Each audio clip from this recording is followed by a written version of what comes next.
Good morning. My name is Mike Traugott, and on behalf of the World Association for Public Opinion Research, I want to welcome you to this morning's webinar. This is the last webinar in our series of spring 2023. We'll be taking a pause over the summer and then restart in the fall. You can always check the WAPOR website, wapor.org, for the recordings of the webinars, including the past webinars. And I want to remind you that this session is being recorded, and by your participation, you agree to be recorded. I also want to remind you that WAPOR will be holding its annual conference in Salzburg, Austria in September. And you can find out more about the conference by going to the website, wapor.org. And by custom and preference of the presenter, we're going to be holding the Q&A session at the end of the presentation, although you can enter questions by writing in the chat section at any time.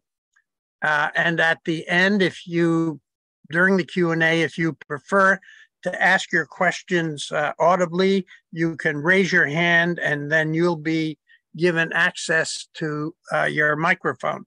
Otherwise, everyone will be muted during the presentation. This morning, our presentation is being given by Florian Keusch, who is a professor of social data science and methodology in the Department of Sociology at the University of Mannheim, an adjunct research professor in the joint program in survey methodology at the University of Maryland.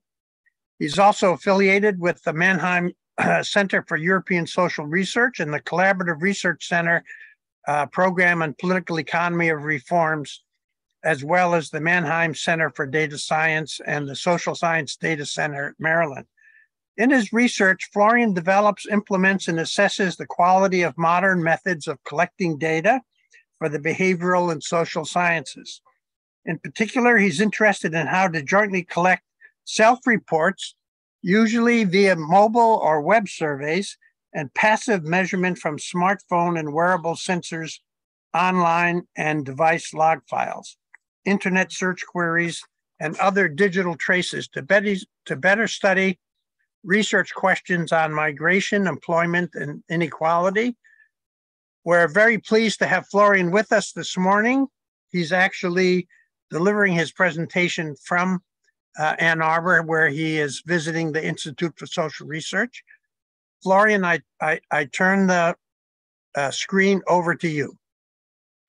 Thank you, Mike, and thanks for the kind introduction and the kind invitation to speak to the WAPOR community today. So let me share my screen with you and go into the presentation mode. So by now you should be able to see my screen. If not, please let me know. So as Michael said in his kind introduction, over the past couple of years, I started out as a traditional survey methodologist, and over the past couple of years have really become interested in new technologies and how we can implement them into data collection and how they can potentially enrich what we know or how we do surveys. And potentially we can also start thinking about, well, maybe they are some substitute for what we're doing, right, in surveys. I'm not advocating, I just want to say this up front, I'm not advocating that everybody should just use sensors and apps and wearables from now on. I'm a strong believer that we will need surveys in the future, and I'll make this point throughout my presentation. Okay, what I'm going to talk about here in this webinar is, I want to start out with a little bit of a motivation why I think this new technology is interesting for researchers, for social scientists in particular. I'm a social scientist, I come from that field, but you'll see that in many other fields, these technologies are also used now these days. I'll then move on to talk a little bit more about the technology itself. I won't give too much detail about technology, don't worry about that. I'm not an engineer myself, I don't know all the how everything works in detail, but I think it's important to understand where these data come from, right? From wearables, apps, and sensors, for you to be able to assess the quality, right? And know when and when not to use these technologies. And then I want to balance a little bit what I say in the beginning about what I think is so great about these new technologies with the challenges that we see when we use them as part for data collection, right? So I really want to point out that this is not only this is also beautiful and great, but we see certainly challenges here. I want to acknowledge before I get started that a lot of what I'm presenting here is really comes from various research and teaching collaborations with a number of wonderful people, wonderful colleagues who have been working together over the past couple of years, who have contributed here to their work, and I'm very grateful to be part of this very active research community. Okay, so why use wearables, apps, and sensors for data collection? And I want to present a couple of highlight arguments, I think, why you should probably think about that at least, right? So one is very much driven by the idea that the technology is already out there, right? We have a very large smartphone penetration in many countries, right? Not everybody, right? I'm not saying that not everybody has a smartphone. There is coverage issues, but it's a technology that lives in many people's pants pockets, if you will, right? On top of that, we have this whole movement of the quantified self, right? People are more and more interested in quantifying different aspects of their everyday life, right? People are wearing these fitness trackers to track their step counts. They want to measure how many calories of food they take in and other types of things. So there's this whole movement in society that we could take advantage of, right? The advantage here is really that these devices live in the same physical and social context as their users. So they're kind of like an extension. Fred Conrad and I have used this term that smartphones are extensions of our bodies, right? Because if you're like me, then your smartphone is probably never further away than an arm length, right? So that's the devices themselves really are where the people are. And that gives us really, if you will, a window into people's daily lives.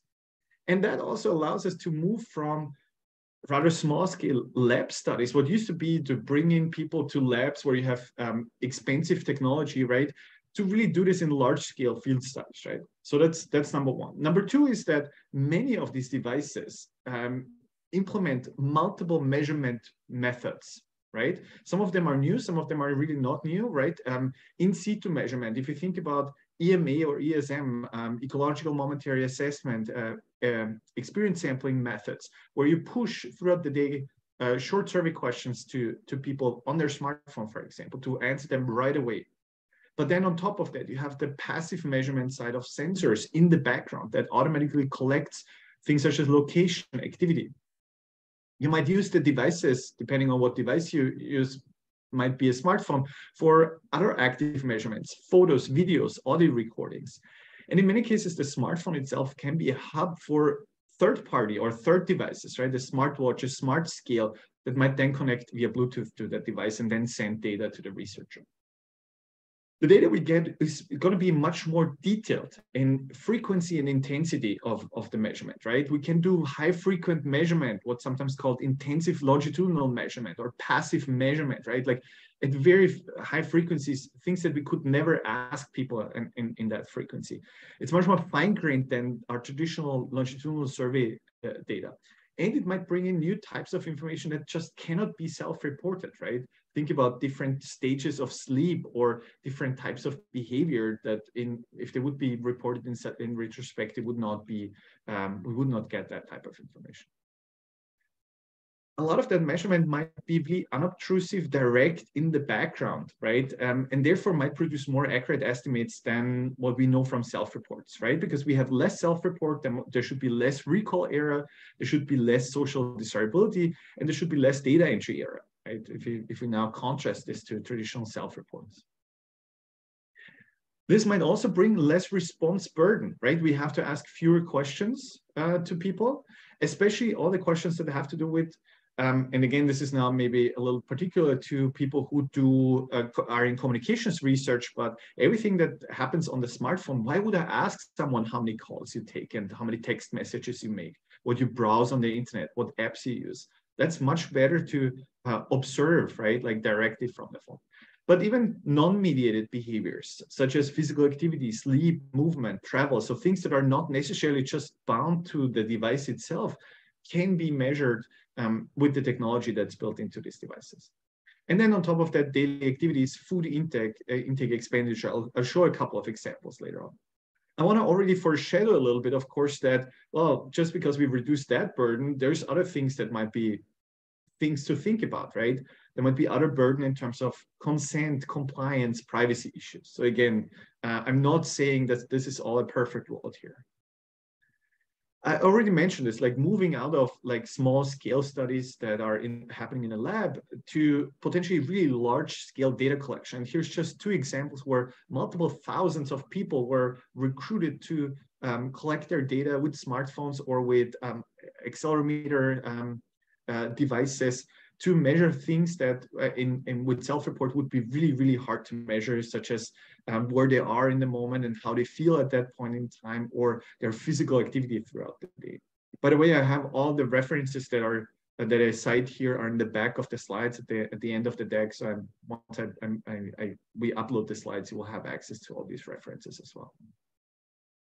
And then as a last point, and I put a question mark here, is new research questions, because that's something together with my colleagues, we'll keep discussing.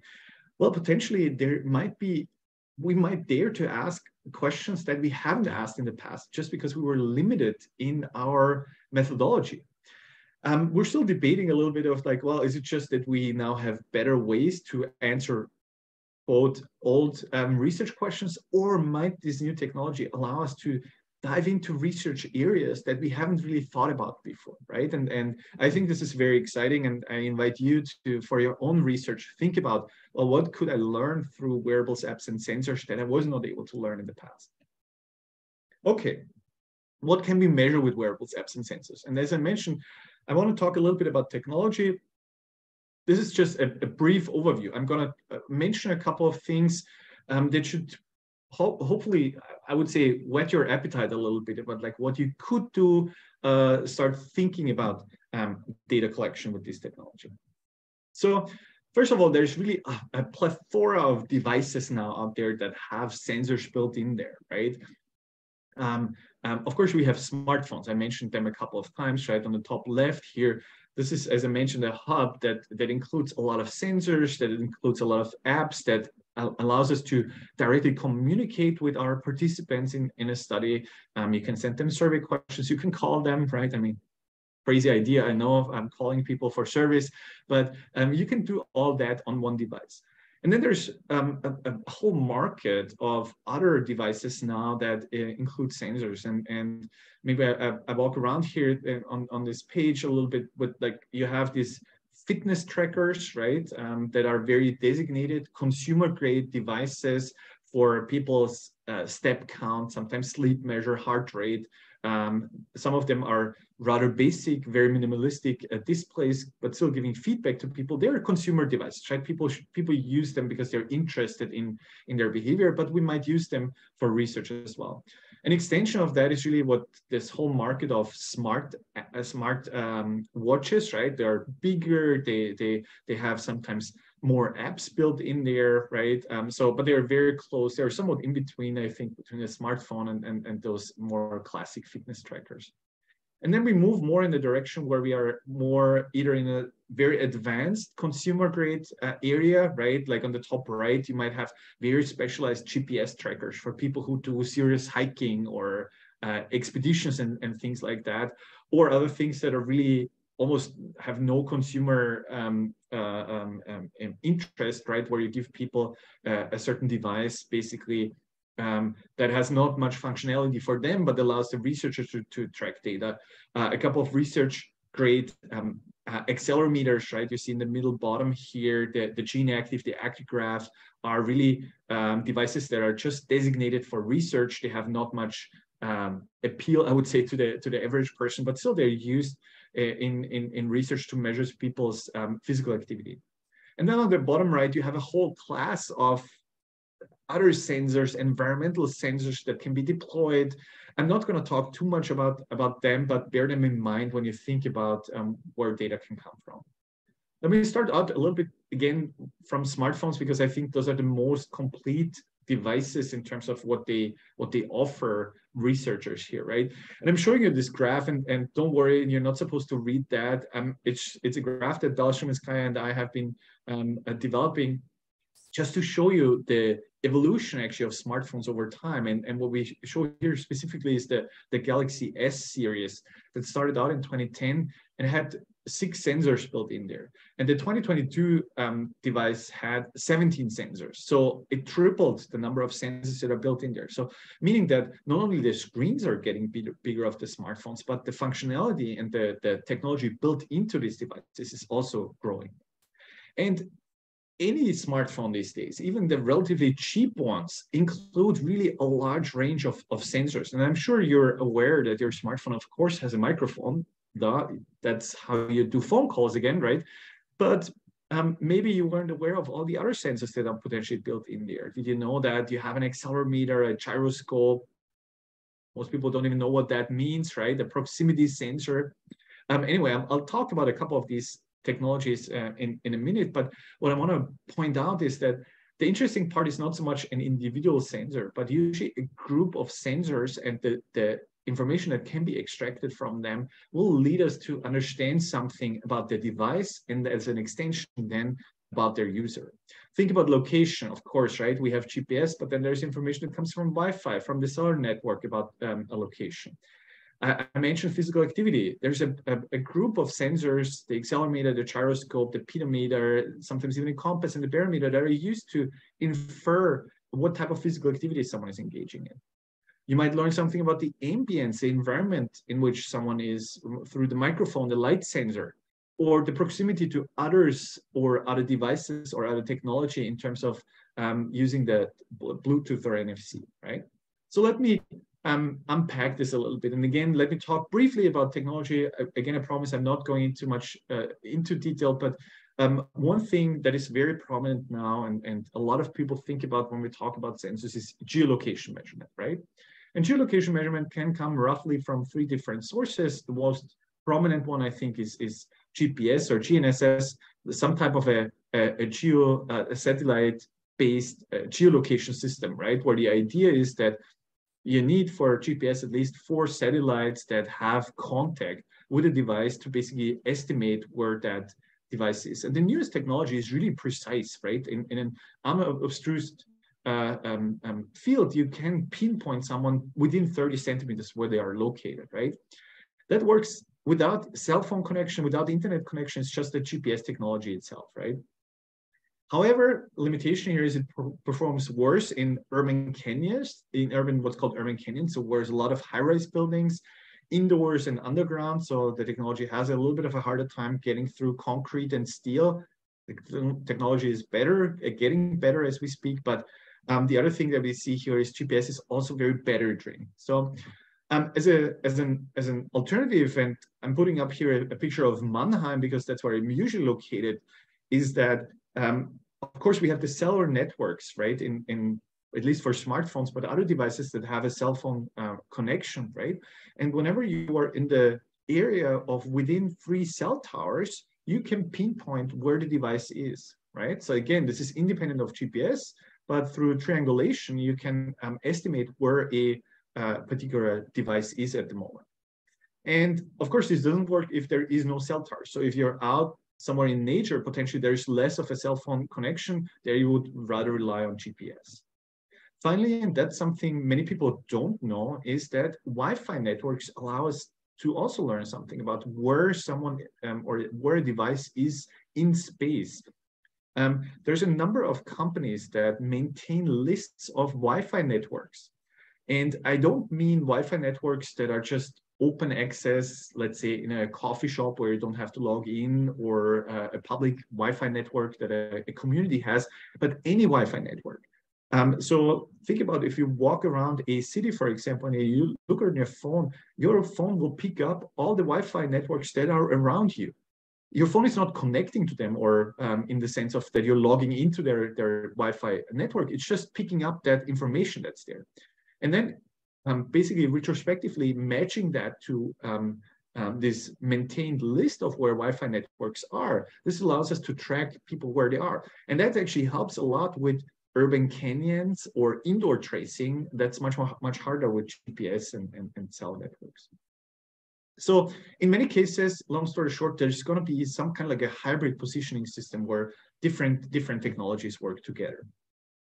An example from sociology here, Erin York Cromwell and Kate Cagney have this wonderful series of studies where they equipped older adults in urban areas with iPhones, and then followed them around for 7 days. They pushed short questionnaires throughout the day to them, asking about their current feelings, about other types of things that need to be self-reported, but then track their physical location over 7 days. And they really found very interesting patterns in how people move, for example, from their own neighborhoods into other neighborhoods throughout the day. For example, to overcome that in certain neighborhoods, there's in the neighborhoods they live, there might be less resources, right? So they might spend the day in other neighborhoods where there's more resources available, right? So it's a very I invite you to read their papers, because it's really a completely new way of approaching what they call aging in activity space, and looking into what people have available in their own neighborhoods, and how they are pushed into other neighborhoods, for example, and whether they even have the resources to go to those neighborhoods. Another big chunk of interest comes from really physical activity. And how this works is usually what I already mentioned, the so-called accelerometer and the gyroscope. So those are two sensors built into almost all sensor devices, right? Smartphones have them, the fitness trackers have them, the smartwatches, and those activity trackers have them, of course. So how this works is the accelerometer measures, and I'm using my phone here kind of as a demonstration, to measure the movements of the device in 3 axes, right? Like on 3 axes, from a 0, 0, 0 coordinate moving in 3D space. How is the device moving? The gyroscope measures tilting of the device, right? So the gyroscope is the thing that basically helps you, once you change the orientation of your smartphone from, let's say, portrait to landscape, to tell the device or the web browser basically, oh, you should actually switch the screen or adjust the screen, right?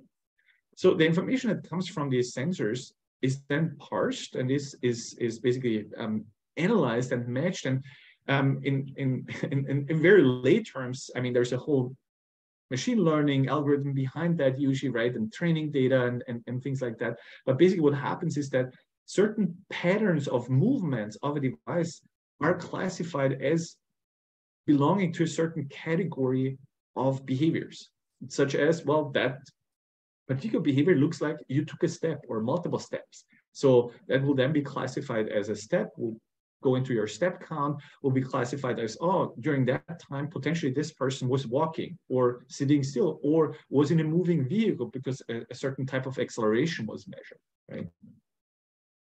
Again, this can be combined with other things, such as the magnetometer, which is more or less a compass, or the barometer, which is then used to track elevation. And I'm sure you have seen this if you track your activity. This is my iPhone, right? I look at my step counts every day, but other phones have other apps too that do this type of things, right? Again, an example from our own research that I was involved in with colleagues at the Institute for Employment Research in Germany, where we looked at what are the effects of unemployment on physical activity. So we have data from around 600 people in Germany, where we know on a daily basis whether they are employed or unemployed. And then we tracked them over 6 months, and we had a smartphone app that tracked their physical activity. So what you can see here is the hourly step count on the y-axis. On the x-axis, we have the hours of the day. So this is averaged over 6 months. And the left column is weekdays, Monday through Friday, and the right column is weekend, Saturday, Sunday. The top row is men, and the bottom row is women. So what's interesting here, and the dashed line are people who we know are unemployed at that point, is that for men, top left panel here, for unemployed men, the day starts later. This is pre-pandemic, pre-COVID times, right? So that the active day starts later. Not surprisingly, right? I mean, if you're employed, you have to commute to work potentially, right? But then unemployed men catch up with physical activity. What's more interesting is on the top right here is that the unemployed men, even on the weekend, and we control here for people who work on the weekend, are not showing as much physical activity as the employed men, right? And now the explanation is not someone has to go to work or do some work activity throughout the day. It's that these men apparently are less physically active. That means they are potentially spending, are also less engaging in social activities, are spending less time being outside potentially, and these type of things. Another interesting point is if you look at females on the bottom, you virtually see not much difference here, right? Which is a testament to that even women who are unemployed still have to do physical or do more physical activity or equally physical activity as women who are employed, potentially because they have to maintain the household, they have to take care of the kids, right? So, and this is 2018 data, so might be shocking or not, depending on what you think about these things. Another thing that's interesting to people in, I would say, psychology, and especially to the health sciences, is measuring heart rate, right? And this is the important thing here is that's not usually not a medical grade type of measurement of heart rate. This is not the same as you go to the physician's office or you go to the hospital to get your heart rate measured, right? When they plug all these medical devices on you. How this happens, and here's an image of a smart watch. Basically, there is, and again, this is pretty much lay terms here, a light shines onto the skin and the sensor detects the blood volume change, like the reflection of that. And I put here what Fitbit says, how they do this. They say, oh, we use a finely tuned algorithms that are applied to measure heart rate automatically and continuously. I'm putting this here because that's what you see a lot in the language of these consumer grade devices, that they're rather obscure of what they are actually doing and how they come up with the data. And that's already a little bit, again, foreshadowing some of the warnings I want to give out for these technologies, that sometimes it's not really clear what is measured. Sometimes this is also done on smartphones. I think the Galaxy S has a heart rate measure, or at least some of them. And again, in combination with other data such as accelerometer, this might measure sleep phases. That's at least what Fitbit does, for example. There might be sound and light that you want to measure. Think about the smartphone. The microphone might be used to actively record answers to survey questions, but then even passively measure ambient noise, clutter, music, street noise, or conversations. In many jurisdictions, you are not able to really record that as a researcher, right? And so to preserve privacy, but also to save space, because recording a lot of audio would just fill up a lot of data space. What most devices do is now, or can be done, is you can have classifiers work on the device as the data comes in, as the audio files come in, and then they are classified as, oh, this seems to be someone is around human conversation, or someone is out in nature, or someone is in public, or this sounds more like TV, right? So in that sense, not individual speakers, for example, are identified, and what is then transferred to the researcher is just the classification. Oh, this person was around human conversation at that point in time, right? That's actually mostly what most researchers are interested in anyway, not the exact conversation. You might also use the light sensor on a smartphone or on other devices, right? So they're usually used to adjust the display brightness, but we can use them again in combination with other sensors, again, accelerometer, microphone, to infer maybe idle state of the phone and or the user, and then infer sleep. And that has been done in a couple of studies. I want to highlight one study here. That's already a study that's 10 years old, but at Cornell University, what they did is they tried to really study the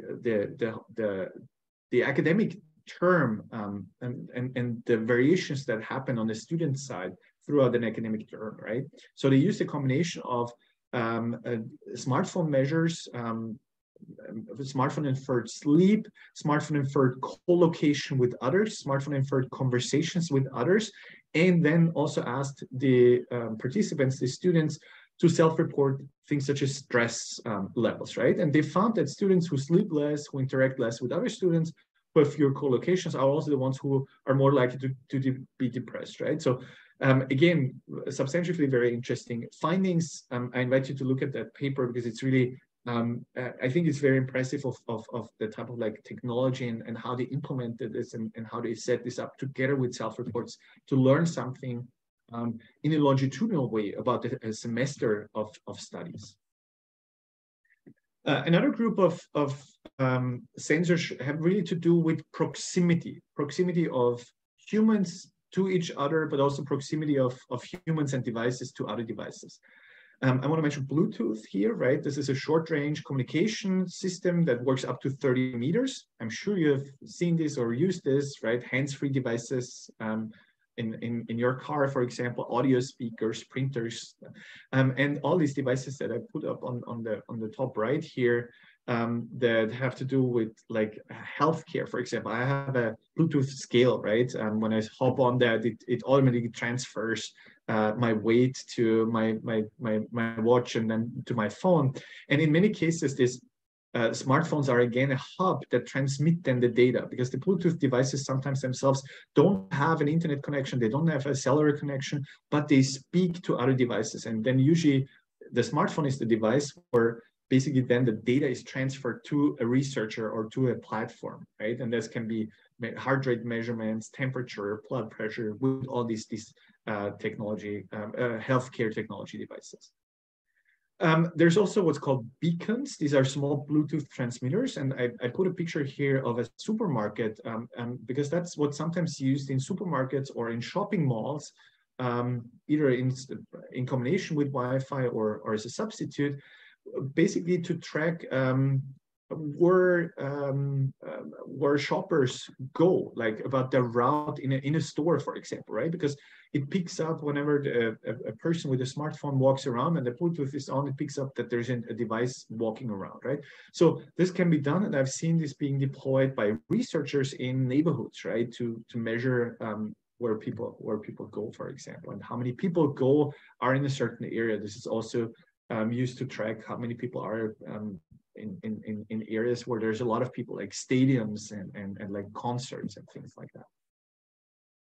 Another technology for proximity measurement is radio frequency identification, RFID. These are usually small tags. They have a shorter range, meter, maybe a little less, a little more. They are used sometimes together with NFC. NFC is even more short range. NFC is the technology you use if you do contactless payment or use a key card in the office or at a hotel, for example. But RFID mainly is used in network studies or network analysis, where people are equipped with those RFID tags. For example, at a conference, there have been studies where you're interested in how researchers at a conference communicate with each other, right? And you can then measure the ties of people, right? Like how much time do people spend with other researchers in a given network? So there's a lot of interest in network analysis type of studies. And again, Bluetooth could also be used for that technology. Bluetooth has a larger range, right? So it depends on how close you want to measure certain ties. Again, there's a couple of studies that have been doing this. There's one study in Denmark where they recruited 1,000 students who were incoming to a new university, and then they measured through Bluetooth, but also through that's what you have here in the first row, the face-to-face communication throughout the data networks of who spends time with whom in the classroom, but also afterwards, right? After classes are over in the evening.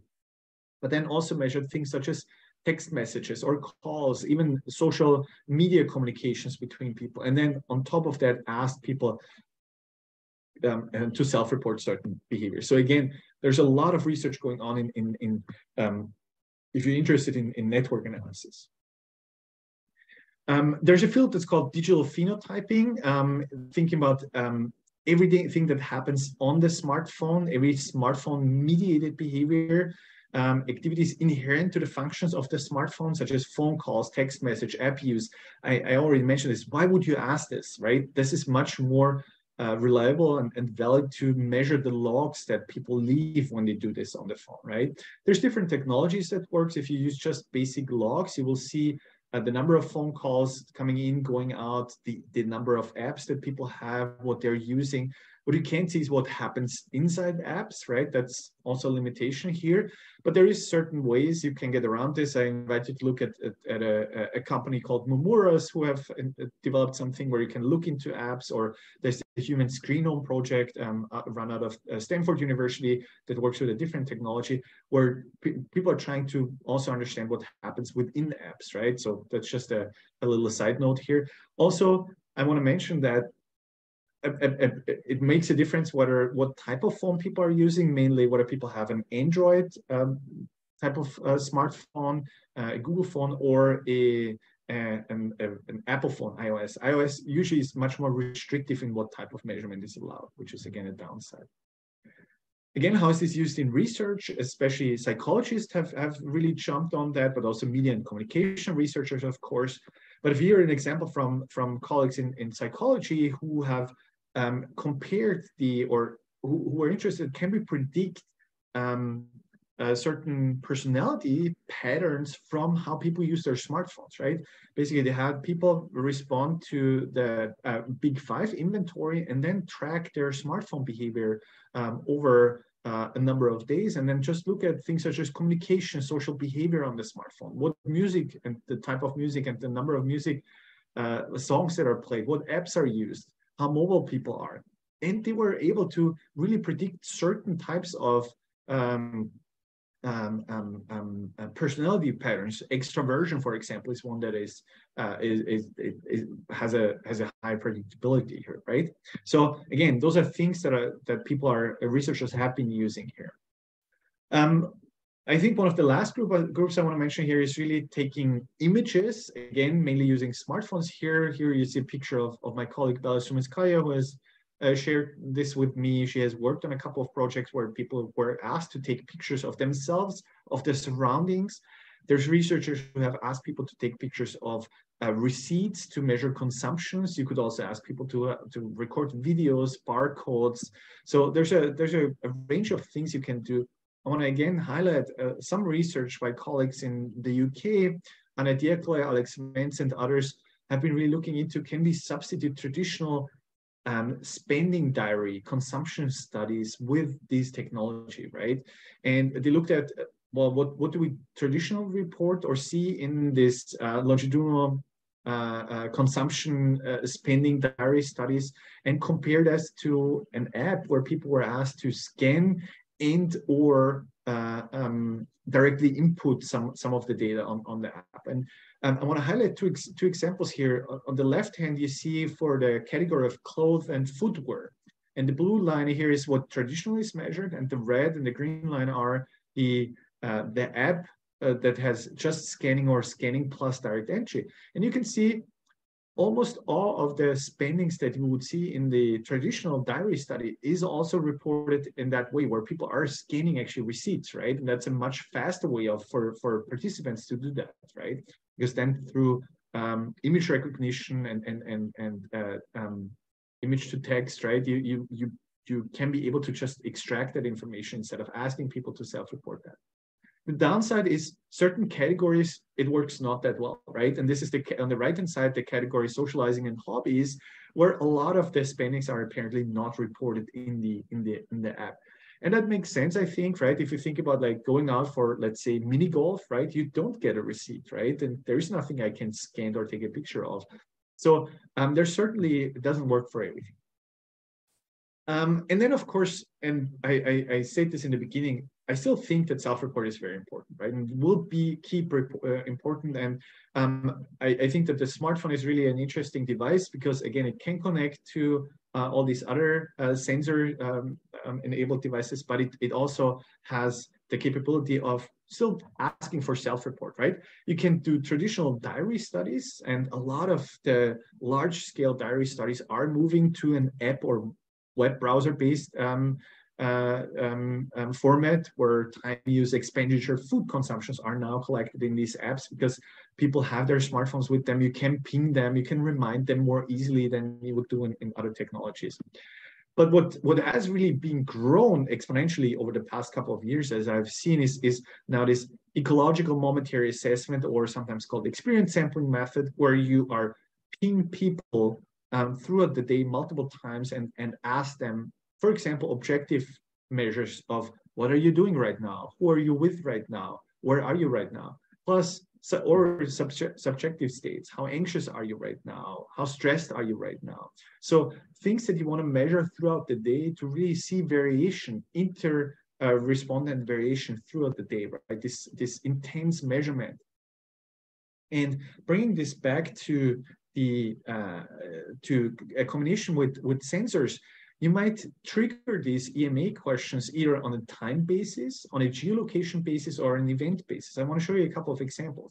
A time basis, I mentioned this, I think, in the beginning. There is this, what was called the Mappiness study, where people with iPhones were in random points in time, so they pinged and asked the question of how happy, how relaxed, how awake they feel at the moment. And at the same moment in the background, a GPS geo-tracker location was collected, just one GPS location. And then what the researchers did is kind of like match that geolocation to other objective spatial data that we had about where people are, what broad habitat that is, what land coverage type that is, how the weather conditions were, how the daylight status was at that point in time. And then pair this up with how people felt. And well, not surprising, you might say that on average, participants significantly and substantially were happier outdoors in the green, in a natural habitat, than in urban environments. This is now not groundbreaking, I think, findings, I would say, but it still shows the potential of how to combine these self-reports with really more objective data. An example of geo-based EMA is what's called geofencing. We did this in Germany, where we geo-referenced job centers. These are locations or offices where people who are currently unemployed go to talk to an employment officer about their employment benefits, getting help for finding jobs and things like that. Usually people are asked maybe once a year, did you go to the job center? How was your experience there? What we did is we had an app that the participants who were part of this study, whenever they entered a geofence, so this is a digital fence around a geographic area that we drew around 400 of these job centers in Germany, a question popped up that asked, like, oh, it looks like and they had to spend 30 minutes in this area for this to be triggered. It looks like you were in the neighborhood of a job center. Were you there to have a conversation with an agent there? And if they said yes, we followed up with questions. And then you might trigger EMA questions based on certain behaviors that it detected on the background. And a lot of mobility and travel studies are moving in that direction, right? So the app in the background is detecting a trip that someone does, right? It looks like someone started at a certain point and then stopped at another point, right? And at the end of this point, once the app detects that the trip ended, a short survey might pop up that says, like, okay, it looks like you did a trip. Can you verify that that was a trip that you're doing? And ask for what is the purpose of stopping there? Like, who was with you, right? So again, I think that's the future, at least for how mobility studies will look like. Okay, I know this was a lot, and hopefully this gives you a little bit of an overview of what you can do or can think about doing. I want to spend the last 15 or so minutes really talk about challenges. And again, I want to drive home the message that this is not all perfect, right? There's multiple things we have to think about. One is, of course, coverage, right? And Mick Cooper once coined that term, the ubiquity myth, right? And I think that's very true, because although we know, right, a lot of people have smartphones, for example, there's age, education, gender differences. And on top of that, there's difference in how people engage with the technology, right? What's sometimes called the second level digital divide, right? Just because someone has a smartphone doesn't mean that everybody engages with the smartphone, uses them in the same way as others, right? This is just and I'm sure you have seen similar things for different regions of the world, predictions of how many people, of how much smartphone coverage there will be. And the predictions are for 2025 that pretty much in many places of the world will reach 85%, maybe a little bit more, maybe a little bit less, right? But a really good coverage there, right? The question is, of course, still we will have a part of the population that's not covered. And again, looking at our own research in Germany, we see that smartphone ownership is highly correlated with age. What you can see here on the left-hand side is the probability that someone owns a smartphone in the German population by age. And you can see the solid line really drops after around 50, 55, right? The other lines are the different types of phones, so Android smartphones, Apple iPhones, and other types of smartphones, right? But it's not only age, it's gender, right? Men are more likely in Germany, higher educated people are more likely, and also people who live in certain areas are more likely to own a smartphone. Interestingly, or what you have to think about is, well, is it just social demographics that we potentially could, I'm saying this more general than I should, but like we could account for that in weighting, or does this go beyond these social demographics where we have substantive variables where people differ? And we found in our study that more or less for the general smartphone population and the Android smartphone population, after some adjustment by the social demographic differences, we don't see many differences in other things such as psychometric attitudes, behaviors between owners and non-owners. What we did find in Germany is really a large gap between iPhone users and non-iPhone users. This is a very different group of people, and you cannot, and they're younger, they're more likely to be male, they have a much higher income than the average person. But even if you account for these, you still have a gap in some of the psychographic differences, for example, right? So bear this in mind. It also depends on what smartphone you use for data collection. And then, of course, if we talk about wearables, right, we're far away from where we are with smartphones. This is data from Pew. Pew has this really great data sources where they track technology use. For example, here for the US, in 2019, 21% of Americans say they use smartwatches or fitness trackers. And you can see quite some differences in basic social demographics. Women are much more likely to own them, younger people with higher educational attainment and higher income, right? So again, here already we will have to think about, well, maybe we need, and we see studies doing that, provide devices to people, right? This will increase coverage, that will standardize measurement to a certain degree, right? If you're worried about iOS versus Android, Fitbit versus Apple Watch. So this will standardize this in your study sample. You can use specific configurations, right? That might especially be helpful if, let's say, you're studying older adults, right? Where they might not be familiar with much of the technology. You can, if you want, really reduce the technology there. And you might use research-grade devices, which have a better measurement here.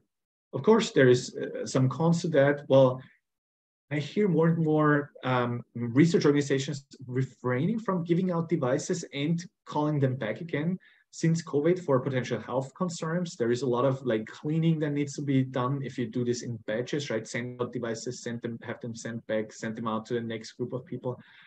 So this infers costs, right? You need to buy those devices. Then the management, the implementation is quite expensive.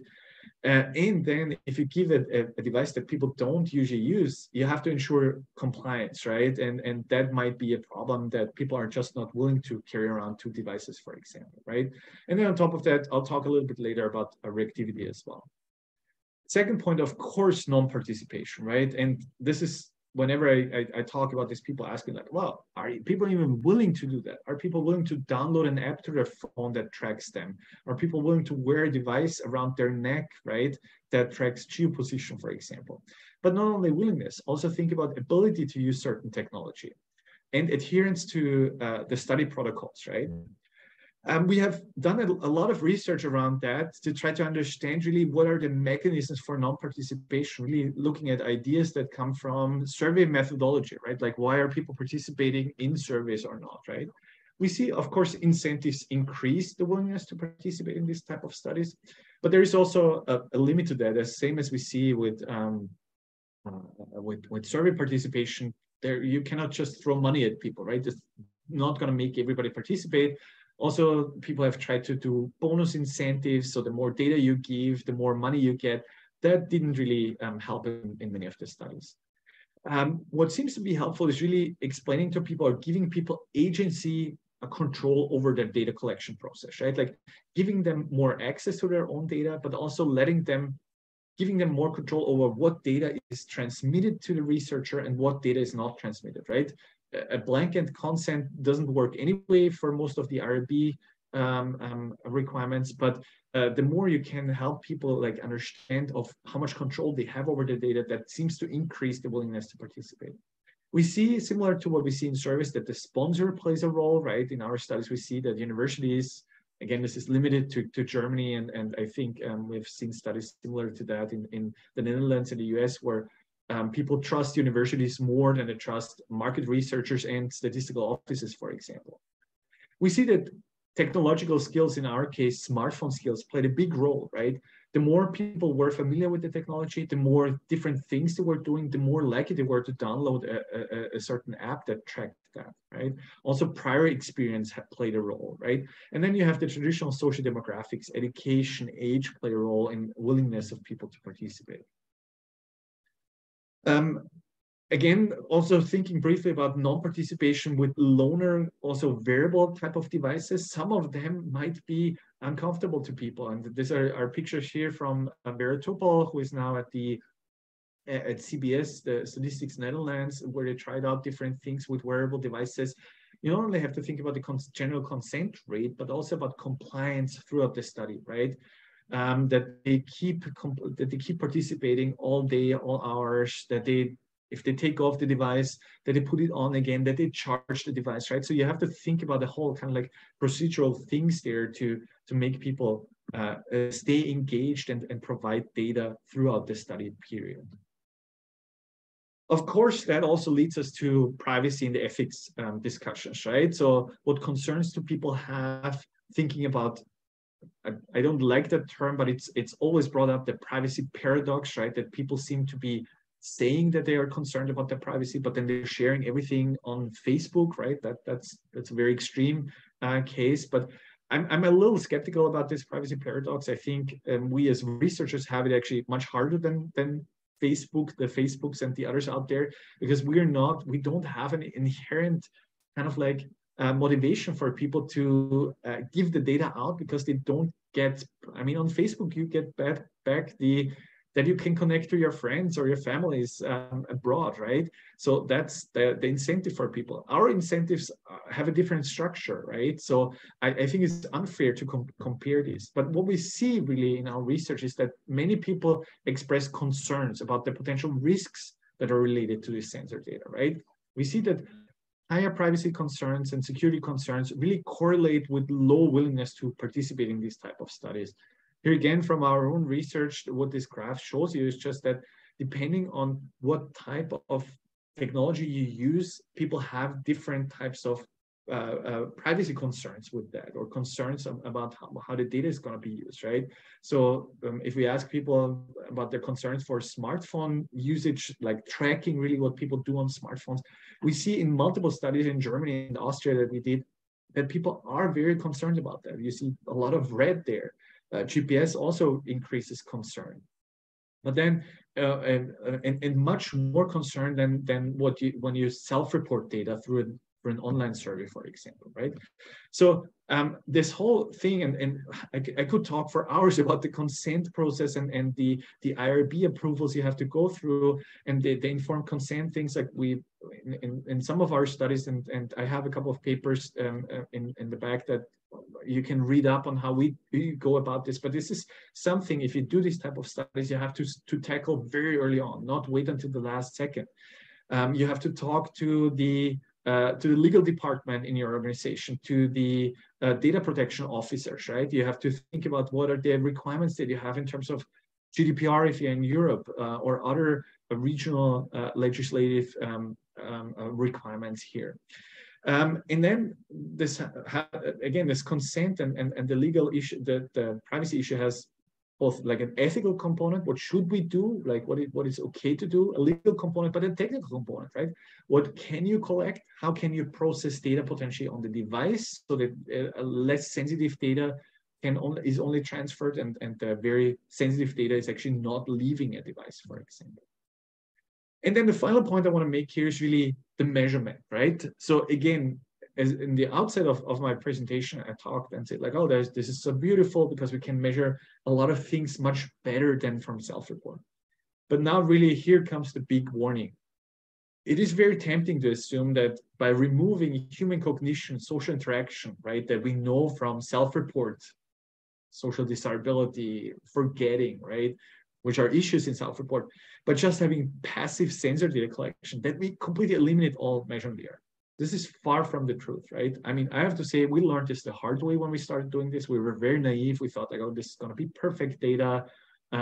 We have really learned that there's a lot of errors that might creep into the data collection, the data processing, and the interpretation.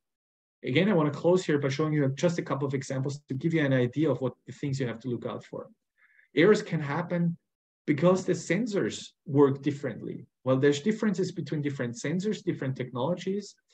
The sensors might not necessarily be malfunctioning. It's just that the sensors work in different ways, right? So different brands of devices, different models have different sensors built in there, different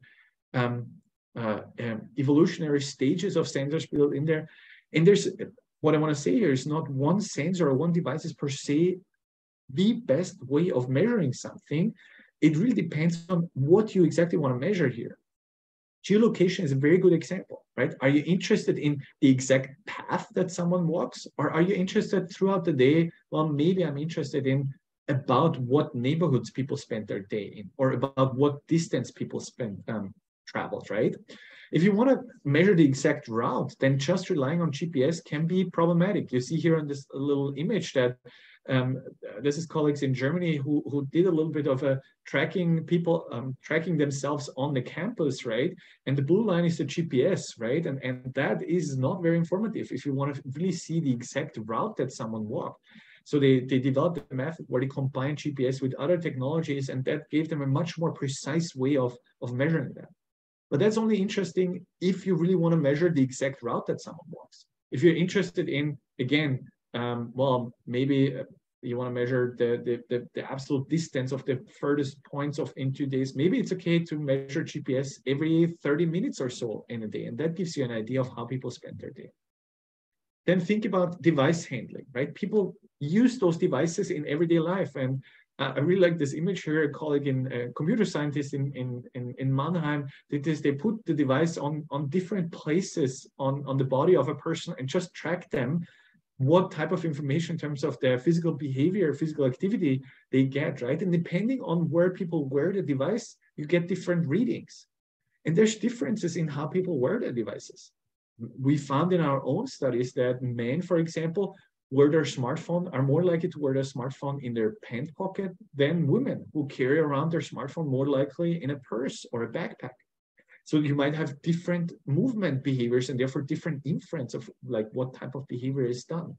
Other people might turn off their devices or just bring the devices with them during certain points in time. So we actually asked people about their smartphone use. We didn't track it. We just wanted to know, like, do you share your smartphone with others? Do you turn it off, right? And a lot of people are turning it off throughout the day, for example, or they leave it at home. And we found that older people are more likely to leave them at home. People leave them stationary when at home and things like that. So really, you need to understand how people use those devices to really make a useful inference. There is going to be a lot of missing data, right? That was really surprising to us. That has technical issues, right? I talked about urban canyons and things like that for GPS, but the device might run out of battery, go into sleep mode and kill your app in the background, right? iOS, I already mentioned, blocks certain types of behavior. So what you can see here is, again, our study in Germany with more than 600 people over 6 months. In a perfect world, every blue dot is a measurement. In a perfect world, we would have completely blue dots here, right? This is the different types of data we were collecting. But you can see there's a lot of white space there where we just had no measurement. And we tried to reconstruct that, and we saw that, well, again, it might have technical issues, but it might also be that people, the way people use their device might lead to this missingness. Bottom line is still, you'll have a lot of data, right? So as you can see here, every dot is a data point here, but it's not that you have continuous perfect data.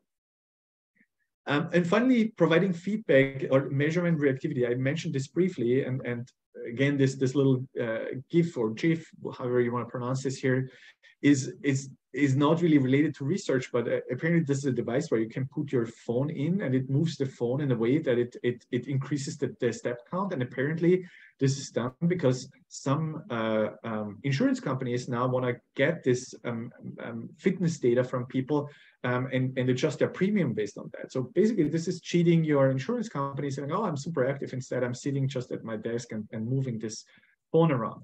This is not for research per se, but colleagues at the University of Southern California, Jill Darling, Ari Kaptein and colleagues found that also in research studies where people get feedback, for example, through a Fitbit, right, that shows people how much they walk, people are walking or becoming more physically active compared to when they use a device that is a gene active that doesn't give feedback, right? So just the fact that we are measuring people might change the way people behave, right? And that's something we have to bear in mind. Finally, I want to, and this is my last slide before we come to the Q&A, I want to really mention that the processing and the interpretation, I'm not talking much about this here, but think about that. In many ways, what looks like raw sensor data that comes from these devices is really heavily processed and classified already, right? Because that's necessary to infer behavior from the actigraph and the gyroscope. You want to measure like the step count. Whenever you use a third-party device or a device that is more a consumer-grade device, you are relying on third-party algorithms that classify the data. And this is becoming a black box, right? So what looks like raw data to the researcher might actually already be heavily processed, right? And depending on what device, what technology you use, you might have access to more fine-grained data or not, right? Some of the problem with that is that some of the activity classification was trained based on data from young adults. Mick Cooper, again, I really love that term, he used the term weirdos, right? So you might have heard that the term weird for Western educated, industrialized, rich, democratic in terms of like where a lot of research is happening. But the O and S, I think he mentioned, stands for online and having sensors, right? So young, in an extreme case, someone told me like, well, you know how Fitbit and all these other companies are training their algorithms is with 22-year-old male Stanford college dropouts, because those are the people who work at that company, right? And this might be extreme, but thinking about, well, is how this data, how the technology was developed really then useful for the general population, or even more so for older adults or people who are less healthy, right? So let this be a word of caution. And why I want to close with that as well is that I still think that Selfreport in that case is very important, for example, for validating some of the trace data, right? So then we need that to understand what's actually happening in this passive data collection. So with that, I want to close here. I want to really wrap up, and I know this was potentially a lot of information for 1 hour talk. I'm happy to talk about in more detail about some of the things here, and I'm seeing people are putting questions in the chat. I also have my contact information here. I want to allow me for a second say that a couple of colleagues and I are writing a book, an open access book. We're not making money off of it, but there's an open access book where we sum up a lot of the research that we have done. So take a look at that. Chapter 1 is online. But I thank you all for staying for the entire hour here, and I'm really looking forward to any questions you might have on this topic. Florian, thank you very much for a very comprehensive and complete presentation of this material. It's really fascinating. I want to remind the audience members that they can submit questions in writing in either the Q&A or the chat. If you prefer to ask your question audibly, you only need to raise your hand and you'll be recognized. I'll take the moderator's prerogative, Florian, and ask you the first question.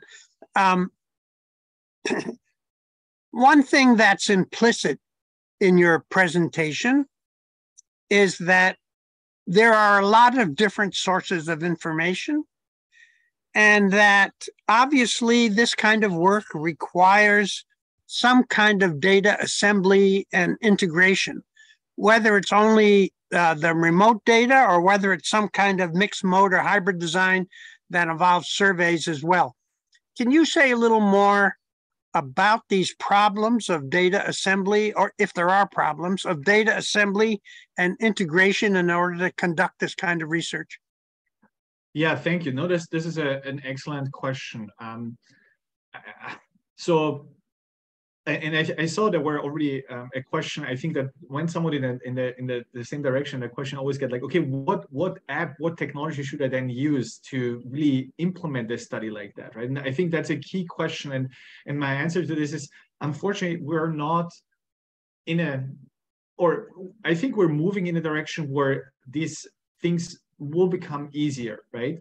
When we started doing this 6 years, 7 years ago, I think this was really, really extremely hard to find companies, find research organizations that would help with implementing these type of things, right?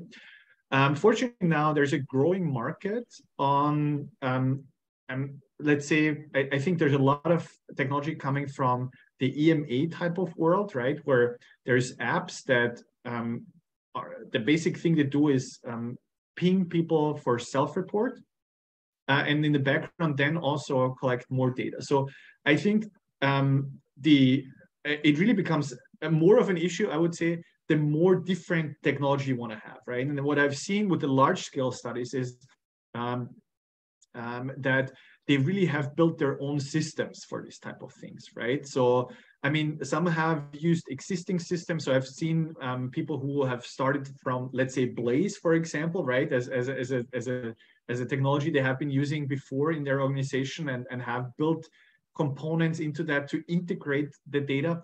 But to be honest, a lot is still like doing this for each project, like from scratch, and that's, I think, a problem, right? That's a big problem. Having said this, I think there is now movement in a direction where there is more of an open source platform type of thing, right? Where people are sharing the technology and the background with each other. There's a couple of frameworks that people have been using.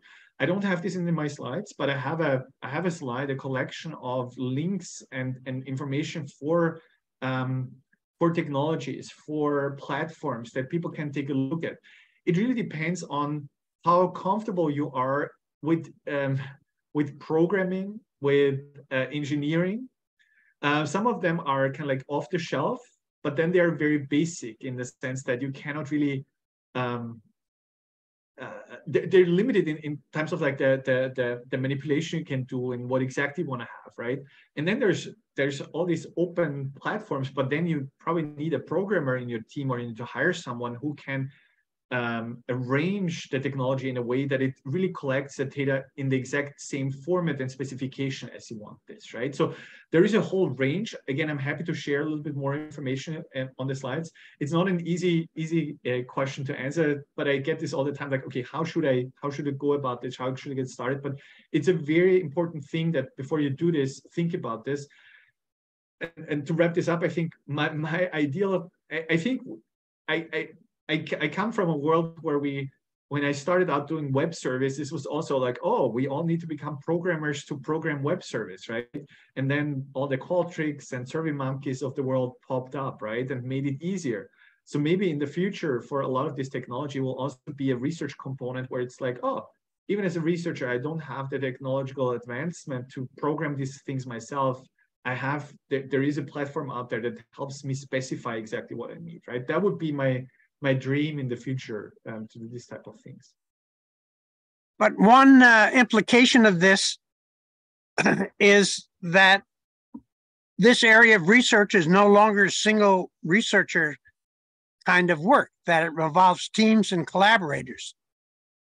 Yes, that's absolutely true, right? And we have learned this both from the design, the implementation. There's a lot that people who are trained in survey research, we're equipped with that knowledge, right? How to implement, like think about incentives and things like that.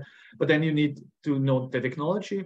And from a data analysis side, you need a completely new set of skills to work with the data, right? Where you might need to bring in someone who knows how machine learning works, right? Who knows how certain, how work with georeference data works, right? Those are things that you need to bring into your team. So now we're going to turn the Q&A section over to you. You're going to get to pick and choose from the chat and the Q&A. Yeah, thank you. I see that Andres asked about apps. Yes. So again, I'm happy to share a couple of pointers. Again, I'm not endorsing, I'm not getting any money from them, but there's a bunch of potential apps. It's really hard. It really depends on what exactly you need to do and what your skills are, but there's a couple of things you can look at. How can this measurement technology be used in developing countries, and how does that differ from their use in developed countries? Thank you. This is an excellent point. To some degree, I think this is more of an issue. So to some degree, I think it's less of an issue than we sometimes think about, because, for example, I think in developing countries, if we, again, me coming from a web server perspective, we always worried like, oh, people don't have access to computers to do web service. But what we see even in developing countries, the penetration rate of smartphones and even basic smartphones is increasing. So if you think about smartphones, I think there's actually a chance to do these type of things in also developing countries where this is one of the technologies where people have access. Of course, you have to think about of things such as, well, what are the costs that might be incurred? Like, what are data plans that people have in certain countries and things like that, right? But then again, I've seen studies where for specific populations, and again, that might not be limited to developing countries, where people are giving out devices as an incentive, for example, right? Older populations who potentially even in developed countries don't have a smartphone or don't use a smartphone that often. So the device itself might be an incentive to work in these countries. So again, I mean, this is a very short answer to that, but I think maybe some of the things are potentially,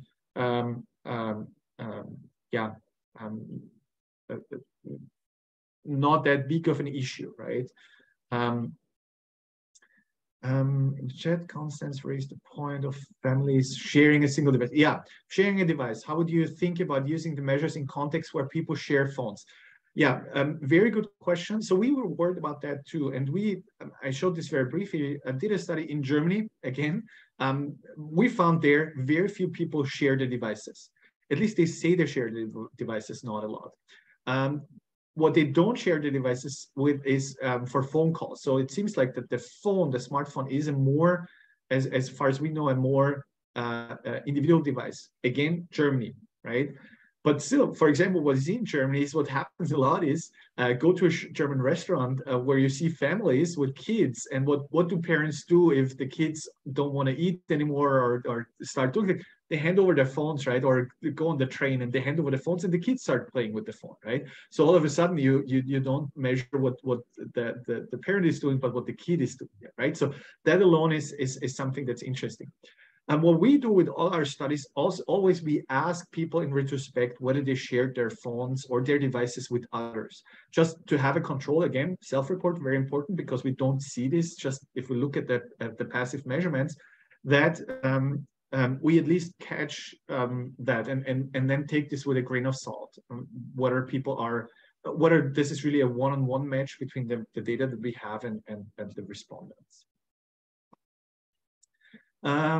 Okay, as you open the plethora of individual behaviors in social aspects to these devices, these must also cover the group behaviors and dynamics as well. A group of people may have similar or different role, they each other decisions. So would you share some possible of coverage of such roles with some examples?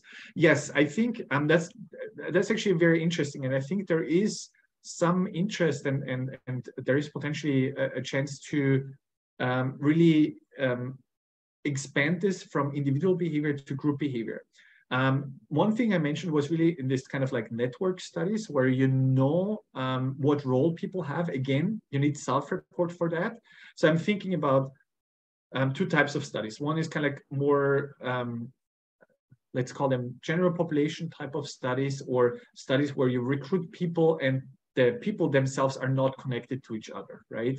So in that case, that's going to be a little bit more tricky, but in closed environments, say in organizations, in a school, for example, right? I think, again, through learning what the roles of people, certain people are, through self-report or through self-tagging somewhat, and then adding this network information, that's really, I mean, I'm not a network researcher myself, but I see a lot of interest in that. I think this is really very interesting, because then you can match, like, who are the people who spend time together, who behave in a certain way together. You could even, like, again, think about a design where you trigger certain questions based on the other people you're around with, or the environment that you're in with, right? So I think there's a lot that can be done, and I invite you to think about this type of thing. Again, I'm not a content expert on that, but I think there is a chance to really do this type of things. So I'm moving from the Q&A box to the chat box to make sure that I'm not missing anything. Yeah, I think I mentioned this with the sharing. Yes, the kids, right? The parents. Yes. So again, I think this is something you can only track through self-report. I wouldn't know another way. I mean, if you have other ideas, please let me know. There was a question about where the slides will be shared. I think I have to give this back to the WAPOR people. I believe on the website there will be a recording of this slides, and I'll make sure my slides are there to download with all the references.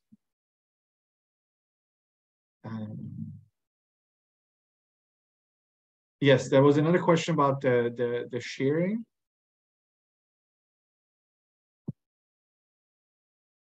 Yes, yeah, the book link, I can put the book link. I have the book link also on the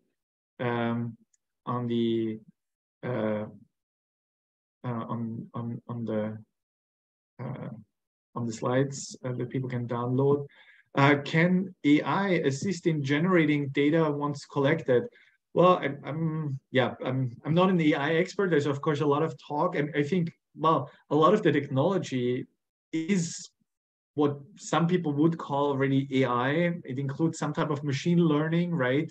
In terms of like detecting certain things, and I think it's gonna move in that direction even more. So one thing I'm really interested in is also thinking about we want to make this measurement more pleasant for people, right? And again, I'm in the beginning of a study like that. I'm a little bit more concerned about just looking at that passively collected data. So I think there is going to be a lot of like self-report and labeling of that passive data that needs to be done at the beginning of a study. But what I would be interested in is seeing like longitudinal studies where once we collect more and more information about people and people self-label more or less their passively collected data with what's happening here, then we can move gradually to a point where in a study we can ask fewer and fewer questions from people, right? So that basically you have a learning you have a learning tool here that basically picks up at certain points when is it still necessary to ask someone a question to actually understand what's going on, and when is it okay to rely on just the passive measurement. So I think that's a way that's a way forward that we'll see in the future potentially. Yeah, it's an amazing amount of data that we can have. Yes. Yeah, we have a lot of whys left to understand the behavior, right? Traditional surveys, more even qualitative, it seems to be a great component. Do you have or know of good experience with combining qual? Yes, thanks for bringing this up, Constanza. I think this is right there. I think we're actually moving with this technology, again, way more into a direction that is more related to what traditionally would be qualitative research. In a sense of much better understanding really in detail what people are doing. And I mean that we really need to bring in qualitative methods there again. So one thing I would really like to do in the future is, for example, track a lot of or track some data passively and then sit down with a participant and look at the data together with them. And understand and basically go through a kind of like a retrospective, like tell me more what happened here, like what is the data showing, and this could be from a data quality perspective that we learn, well, maybe this spike here in the data has no meaning, it's a technical error, right? Or is it something, well, no, this was really there was something happening to me, and again, I think for that we need more of a qualitative approach again to do this type of thing. So yes, I'm really interested in that. I haven't seen much there. I mean, I would say that still there are some studies that work with a relatively small n in the sense of not the type of samples that we are used with surveys, but with smaller n's, just because the technology was or is in some cases still expensive. So you have like, okay, maybe 60 participants or so, but you have just like a longitudinal measurement of those people over a week or maybe even a month, where you collect this type of information. And again, I think combining this with traditional self-report, like on the fly, but then retrospectively, maybe doing qualitative follow-ups is very important. The other point I want to say is, I feel we need to learn much more about, and that's part of the research I'm really interested in, of why are people, what are really I talked about privacy and concerns, like what are really the concerns that people have, right? I think sometimes people just, or the way we measure it so far, it's always like, oh, are you concerned about your privacy? Yes, of course I'm concerned about the privacy. But I think qualitative approaches to really understand what are the concerns that people have, how can we overcome that in the data collection? How can we tell people, like, or better explain? I think we have still a lot of problems in explaining to people what we're actually doing and the type of data we're doing. And I think qualitative research is very important in that case. I'm wondering about ways to use this technology to improve people's daily lives, like the study you mentioned, looking at students over the course of a term. How can we use this technology to better understand and anticipate people's wants, needs, in addition to what we learn from self-reports? Yes, that's a good point. And I think so this type of research, I think, also kind of like straddles the boundaries to what I see a lot of, I haven't talked a lot about this, but it's intervention studies, right? So basically picking up certain behaviors that might be harmful or not good for people, and then intervening based on that. And if you think about a Fitbit or a fitness tracker is an intervention device, right? Because it tells you, oh, you didn't walk enough, right? So be more healthy, right? Walk more, work out more, right? There are studies that look at, well, drinking behaviors based on geopositioning, right? And flagging this to people, like, oh, it looks like you're again in the bar district.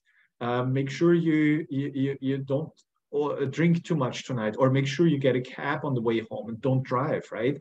So I'm thinking that there is a lot of potential for these type of things. Again, I'm coming from a side where I'm more kind of really want to use this as a data collection device, right? And I'm a little worried once we start interfering with people's lives, then that we are biasing the measurements we are having. But I agree 100% that there can be a lot of information that comes from this data that might be used in intervention type of studies. I'm checking again the Q&A. see anything here. I think that you're caught up, Florian. I would say on this last point, thinking hypothetically, there would be all kinds of possibilities for randomized control trials, RCTs, to see whether or not one could observe different patterns of behavior based upon an intervention in one group and no intervention in the other group. Another fascinating possibility. I want to thank you for a wonderful presentation and for the extensive documentation that you provided with your slides. I want to remind those who are in the audience live that the session has been recorded, and shortly it will be available on the WAPOR website along with Florian's slides. Florian has also provided his personal contact information, which you can see on the current screen, as well as a link to the new book that he had been working on. This is the last webinar in the WAPOR series for spring 2023. We will resume again in the fall. You can find all of the recordings of our presentations on the WAPOR website, wapor.org. And when you go to the website, you'll see also an opportunity to join WAPOR. Thank you so much, Florian, again for the presentation. Thank you all who have attended, and have a great summer. We look forward to seeing you again in the fall. Thanks. Thank you. It was my pleasure.